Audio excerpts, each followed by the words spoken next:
Hey everyone, welcome to Logan's Mosh Pit. Glad to have you here. Do me a favor and please subscribe if you haven't already. Today we're going to do another episode of the Memory Lane series. In this series, we're going to take a look back at some interesting articles and interviews from old guitar magazines. My dad has been collecting guitar magazines for about 30 years now. He saved a bunch of them. He was kind enough to let me borrow some. So the one we're going to look at today is the February 1993 edition of the plain Jane name, Just Guitar Magazine. What a clever name! They sure put a lot of thought into this name. I would like to read an interview with you conducted by John Styx. Who's getting interviewed? Why, none other than James Hetfield. James Hetfield will spill some of Metallica's secrets. Let's get started.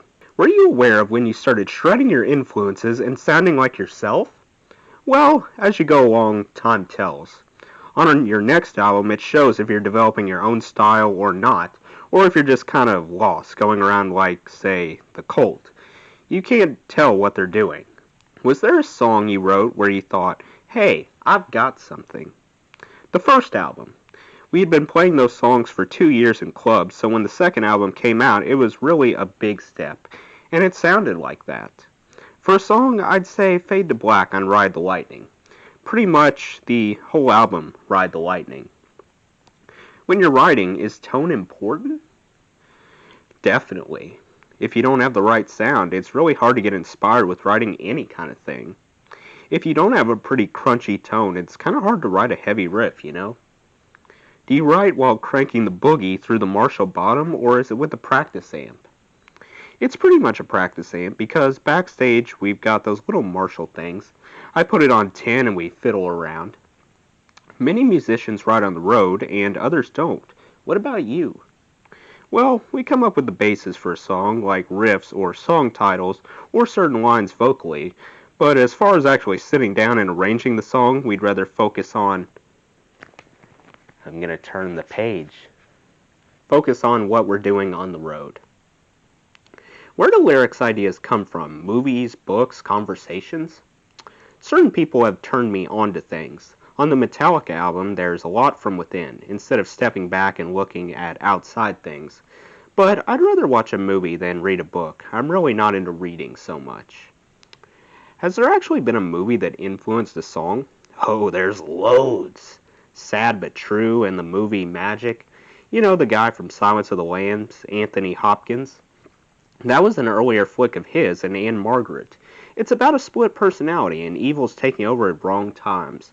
Wolf and Man in the movie Wolfen. What was your musical daydream as a kid? The typical one, being up on stage jamming with Aerosmith. I remember at one point my brothers were teasing me saying, oh yeah, you're going to be on stage one day, with all that sarcasm. I don't hear any Aerosmith in your music. It was more than just liking the band. It was like hating a different band. That was my kind of thing. I really liked Ted Nugent, Aerosmith, and Sabbath. With Smith, I really liked the rawness. All my buddies liked Kiss, and it was always the battle. You had to have a band that was yours just to put theirs down, you know? I wouldn't have guessed that you would have been an Aerosmith fan because they seem so loose and you seem so tight. Right. Well, I think AC/DC influenced that as far as tightness and rhythm-wise. I read somewhere that you said you played rhythm guitar by default because you couldn't find anybody to do what you wanted. I was pretty confused. I knew I wanted to do music, but I could kind of do a couple different things. I could kind of sing a bit, I could play rhythm, and I could do some drum stuff. When we were first going with some of the earlier bands, we always had trouble finding a singer, and everyone wanted singers. There were guitarists everywhere. So I tried to concentrate on singing to get a gig going somehow. What was your big cover song as a singer? Well, in the earlier days, I was doing rhythm and singing. We did quite a bit of Thin Lizzy, Sabbath. We didn't do many gigs in the earlier days. I liked early Maiden, like Paul Di'Anno stuff. Getting back to trying to find a rhythm guitar player, because I was singing, no one could really do what I wanted. It was pretty frustrating trying to show someone something that I could basically do myself. So at one point I remember telling Lars, hey, I'm going to play rhythm and we're going to look for a singer. Do you think that your singing style in the shout mode is somewhat dictated by the fact that you're playing rhythm guitar the way you are with the intensity and the precision you need? Well, that could be. When your arm's really tense and going 100 miles an hour, it's really hard to kind of be nice on the vocal. It's pretty much a package, you know? When I started out, I didn't know what I was doing, singing. I never took any lessons. I just knew what I heard and I tried to imitate it. Some of the early Diamond Head stuff we were covering was really clean singing, and there was no real power behind it. I felt that, and when we went in and did some of the first demos, the song Motor Breath was basically written around my yelling. When I did that, everyone else went, "Hey, why don't you sing all the rest of it like that?" There's intensity there. That's how that came about. On what song did the guitar dictate the tempo? A lot of the slower stuff. Don't Tread on Me.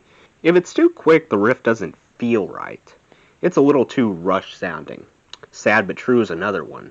Certain riffs sound better at certain tempos. San Francisco seems to have more tolerance for new ideas in music. Could Metallica have grown up in LA? I really don't know. I can't say. Probably it would have been a little more stifling. In Frisco, I love his abbreviations. When we first went up there, people actually liked us, and we were just there to see the band. They were not just at the club to meet friends or to pick up some slut. They're there to see the band, and that really impressed us. When we moved up there, we were playing gigs, and that's pretty much what inspired us. LA probably gave us the more aggressive, because we were kind of at people there. What do you mean you don't like us? You're over there with your poofed up hair. We're gonna play louder and faster just to you off. We had trouble getting gigs down in LA. They thought we were a punk band because we were a little aggressive for them. Is there any music that you enjoy that your fans might be surprised about? I like different music for different things. I like military type stuff, Staunch, and Driving. Like the beginning of Struggle? Yeah, pretty much. That's where that kind of came from. I like listening to spaghetti western type soundtracks. I like Tom Waits. He's really witty and very much of a character. I like that. This chick Enya put out this album that's really cool. It's very moving. What older Metallica still holds up well for you? Seek and Destroy never goes away. I think we're pretty much destined to play that song forever. It's the simplicity of the riff. And how much pre-production did you do on Metallica compared to other albums? This one we knew where we were going. Bob, Rock, producer, came out before we went into the studio and went through the songs with us and got a feel for how he thought they would evolve. But the vocal melodies were all there. I mean, I was going nah, nah, nah, nah, but they were there, and we rehearsed them for 2 months prior. So we thought the album would go kind of quick, but it didn't. From a career point of view, Metallica benefited from the opening slot on tour more than any other band I can think of in recent years. I'm thinking specifically of Ozzy and the Monsters of Rock.